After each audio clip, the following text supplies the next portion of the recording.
जय माँ विंध्यवासिनी। आप सभी के इष्ट देव माता पिता सबको कोट कोट प्रणाम है। आइए सुनते हैं एक नदी की ऐसी अनोखी कहानी जिसमें मिलते हैं ठाकुर जी। वैदिक समय से ही भगवान विष्णु संपूर्ण विश्व की सर्वोच्च शक्ति तथा नियंता के रूप में माने रहे हैं।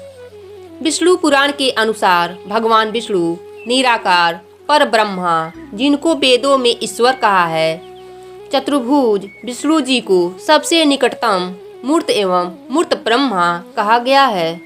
विष्णु जी को सर्वाधिक भागवत एवं विष्णु पुराण में वर्णन है और सभी पुराणों में भागवत पुराण को सर्वाधिक माना गया है, जिनके कारण भगवान विष्णु का महत्व अन्य त्रिदेवों के तुलना में अधिक हो जाता है। आइए जानते हैं पवित्र नदी नारायणी गंडक के विषय में, जिसमें श्राप के कारण भगवान विष्णु पत्थर के रूप में रहते हैं। श्राप के प्रभाव से पत्थर रूपी भगवान को कीड़े कुतर भी देते हैं। हिमालय से निकलकर नेपाल के रास्ते कुशीनगर होकर पटना के पास गंगा में समाहित होने वाली नारायणी को पुराणों ग्रंथों में काफी पवित्र बतलाया गया है। हिमालय पर्वत श्रृंखला के धौलागिरी पर्वत के मुक्ति धाम से निकलकर गंडक नदी गंगा की सप्तधारा में से एक है। नदी तिब्बत व नेपाल से निकलकर उत्तर प्रदेश के महाराजगंज कुशीनगर होते हुए बिहार के सोनपुर के पास गंगा नदी में मिल जाता है। इस नदी को बड़ी गंडक, गंडकी, शालिग्रामी, नारायणी, सप्तगंडकी आदि नामों से जाना जाता है। नदी के 1310 किलोमीटर लंबे सफर में तमाम धार्मिक स्थल हैं। इसी नदी में महाभारत काल में गज और ग्रास का युद्ध हुआ था, जिसमें गज की गुहार पर भगवान विष्णु ने पहुंचकर उनकी जान बचाई थी।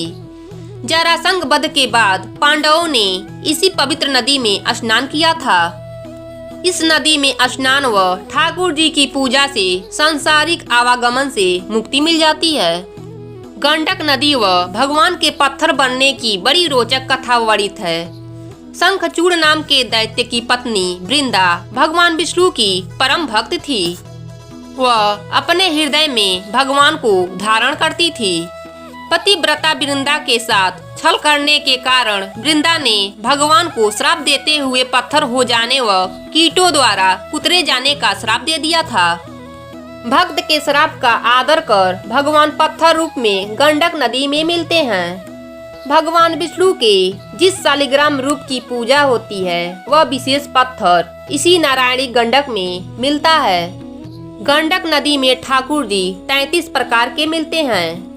गंडक नदी में ठाकुर जी की अनेक आवृत्ति मिलती है, जिसमें भगवान विष्णु का वास होता है। नदी में पाए जाने वाले शालिग्राम जी जीवित होते हैं, वह हमेशा बढ़ते रहते हैं। एक द्वार 4 चक्र श्यामवर्ण की शिला को लक्ष्मी जनार्दन कहते हैं। 2 द्वार 4 चक्र गाय के खुर वाले शिला को राघवेंद्र कहा जाता है। 2 सूक्ष्म चक्र चिन्ह व श्यामवर्ण शिला को दधिवामन कहा जाता है। छोटे छोटे 2 चक्र व वनमाला के चिन्ह वाले शिला को श्रीधर कहा जाता है। मोटी व पूरी तरह से गोल 2 छोटे चक्र वाली शिला को दामोदर कहा जाता है। इसी तरह अलग अलग शिला को अनेक नामों से पूजा जाता है। जिस घर में शालिग्राम जी का शिला स्थापित होता है, वह घर स्वर्ग जैसा होता है।